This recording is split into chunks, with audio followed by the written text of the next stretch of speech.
Pre-1933 gold. The $1 gold piece. Everything you need to know.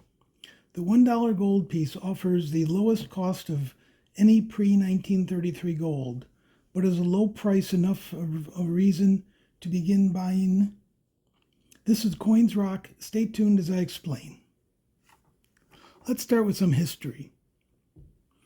The $1 gold piece was a direct result of the 1849 California gold rush.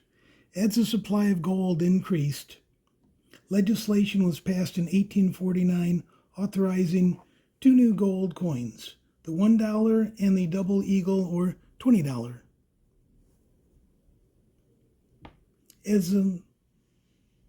Both have the same design of liberty on the obverse.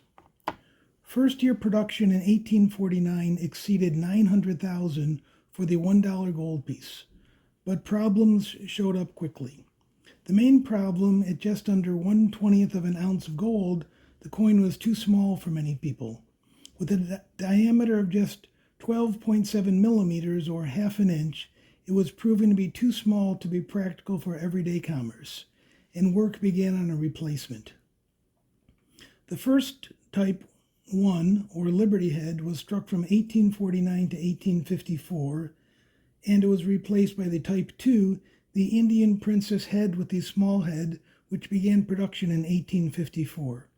It had the same weight of gold, 0.04837 ounces, but the diameter was increased to 15 millimeters and the coin was made thinner. From the beginning, there were problems with the minting process. Between a high relief design and a thin planchet, the Type 2 had problems striking well. Work began quickly on a lower relief design, and after 2 years, production began on a new design known as the Indian Head Princess Large Head, or Type 3.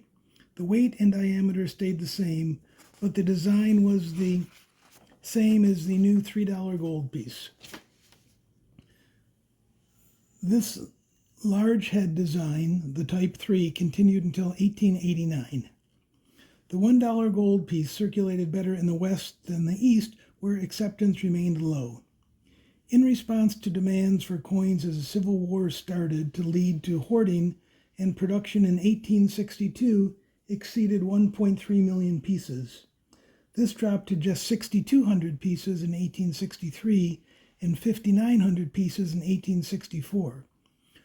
From the end of the war until production ceased in 1889, mintage generally was under 10,000 pieces annually, other than 1873, 1874, and the final year of 1889. Much of the demand was for jewelry rather than for commerce. No one tries to collect a complete set of every date and mint mark from 1849 to 1889. It's just too big an undertaking. The most common way to collect $1 gold pieces is one each of the three different types. Type 1 and 3 can be found in fine to very fine condition for $300 to $350. Even in mint state 60, pieces can be found for $400 to $500.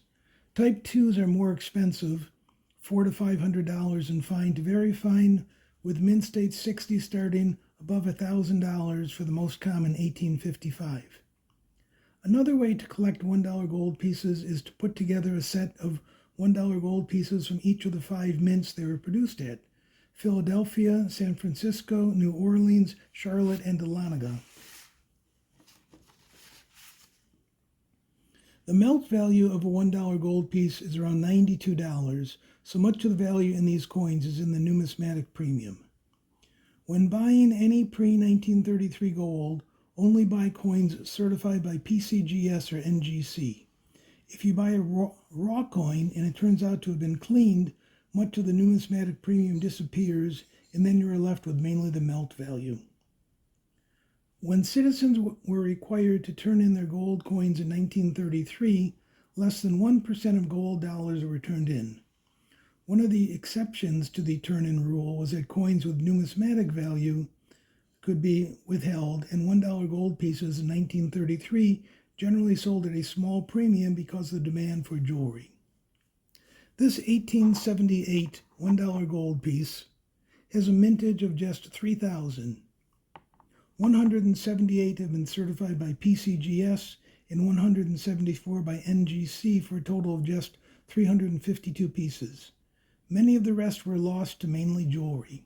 Yet, as rare as this piece is, with only a few hundred known, the value is only around $1,000 in mint state.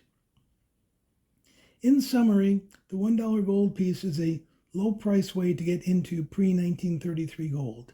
Thank you for listening. If you picked up any new information, please subscribe, like, share, and comment.